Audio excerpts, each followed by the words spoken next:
Hi friends, welcome back to my channel. Hi, ఎలా ఉన్నారు అందరూ? నేనైతే చాలా బాగున్నాను. మీరందరూ కూడా బాగున్నారు అనుకుంటున్నాను ఫ్రెండ్స్. మరి ఈరోజు అయితే మా మమ్మీ ములక్కాయ కర్రీ ఎలా చేయాలనేది చూపిస్తుంది. నాకు రాదు, నేను కూడా నేర్చుకుంటున్నాను. మా అమ్మ అయితే ముందుగా ఆయిల్ పోసుకొని అందులో ఆనియన్స్ వేసుకొని అందులో కొంచెం గల్లుప్పు వేసుకొని అండ్ కరివేపాకు పచ్చిమిర్చి యాడ్ చేసుకొని వాటన్నిటిని కూడా అలా కలుపుకుందండి.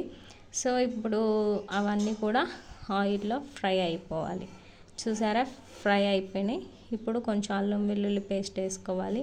అల్లం వెల్లుల్లి పేస్ట్ వేస్తే ఏ కూర అయినా ఎక్సలెంట్. అప్పటికప్పుడే అండి, ఎప్పుడుదో మనము ఫ్రిడ్జ్లో పెట్టుకొని అవి వేసుకోవడం కాదు, కానీ మామూలుగా అసలు అప్పటికప్పుడే అల్లం వెల్లుల్లి దంచుకొని వేసుకుంటే ఎక్సలెంట్ ఉంటుందండి కర్రీ. కొంచెం పసుపు అయితే యాడ్ చేసిందమ్మ. నేనే వీడియో తీసానండి. చాలా అంటే చాలా బాగా చేసిందమ్మ. మీరు కూడా ఒకసారి ట్రై చేయండి. కర్రీ చాలా చాలా బాగుంటుంది.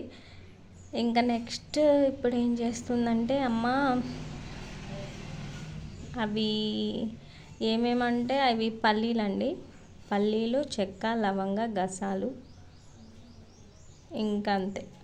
ఆ 4 ఐటమ్స్ అనేవి కొంచెం వాటర్ వేసి మిక్సీ పట్టుకుంది. మిక్సీ పట్టుకున్న దాంట్లో కొంచెం వాటర్ ఎక్కువ వేసిందండి. సో గ్రేవీ కావాలి కాబట్టి ఆ వాటర్ వేసిన ఆ పల్లీలు, చెక్క పేస్ట్ అంతా వేసేసి ఇంకా కొంచెం వాటర్ యాడ్ చేసుకొని కర్రీలో అయితే వేసేసిందండి. చూసారా ఇప్పుడు ఎలా ఉందో.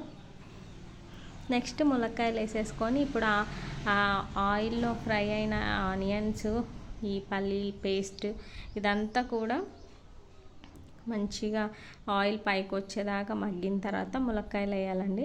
ఇప్పుడు ములక్కాయలు వేసిన తర్వాత ఒక్కసారి అలా కలుపుకొని మూత అయితే పెట్టేసుకోండి. అవి మగ్గిపోవాలండి బాగా. అయితే మీరైతే నా ఛానల్ చూస్తున్నారని నేను అనుకుంటున్నా. నా ఛానల్ చూస్తున్న వాళ్ళు ఖచ్చితంగా నాకు సపోర్ట్ చేయాలండి. ప్లీజ్ అండి, సపోర్ట్ చేయండి, సబ్స్క్రైబ్ చేయండి, లైక్ చేయండి, కమెంట్ చేయండి. మీకు ఎలాంటి వీడియోస్ కావాలో కమెంట్ చేయండి. అండ్ నెక్స్ట్ వీడియోలో నా మార్నింగ్ రొటీన్ అయితే రాబోతుంది. తప్పకుండా చూడండి. చాలా చాలా బాగుంటుందండి. అంటే రొటీన్గానే ఉంటుంది, కాకపోతే నేనైతే ఎప్పుడు ఇలా యూట్యూబ్ స్టార్ట్ చేసిన తర్వాత కొంచెం ఇవన్నీ చేస్తుంటే కొత్తగా ఉంది, కానీ బాగుందండి. ఇప్పుడైతే అమ్మ టమాటా కూడా 2 టమాటాలు మిక్సీ పట్టుకొని ఆ పేస్ట్ అంతా కూడా కర్రీలో వేసేసి ఇలా యాడ్ చేసుకొని ఇంకా అదంతా మగ్గిపోయింది చూడండి.